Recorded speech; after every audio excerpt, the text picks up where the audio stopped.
છે અહીંયા લાકડું છે, જમીનો છે, એના પરનો કબજો છીનવાનો છે. એટલે લડાઈ નાની સુની કોઈના મગજમાં હશે કે આ તો લડી લઈને જિંદાબાદ મુર્દાબાદ આવેદન આપી આવે, નિવેદન આપી આવે, ચાલો જતા રહી, એવું નથી. તમે બધા ક્રાંતિકારી લોકો છો. આ ચૈતરભાઈ બોલે છે, તમે લખી રાખજો આજની તારીખે 17/12/2024 નોટમાં લખી રાખજો.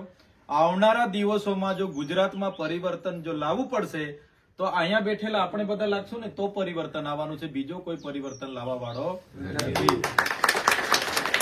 શરૂઆત આપણે કરી દેવી પડશે. તમારા મનમાં કોઈ સંકોચ હોય કે યાર આટલો નાનો માણસ, મારે ત્યાં તો ભાજપનો બહુ મોટો નેતા ગામમાં રહે છે, એની સામે કેમ પડવું? નહીં, પડવું પડે.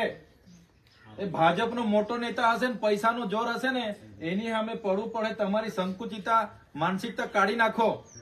બરાબર છે, આ તમારી સામે જીવતો જાગતો દાખલો છે. આટલા નાના ગામમાંથી વિધાનસભા લડ્યા તો લોકોએ સહકાર આપ્યો, ધારાસભ્ય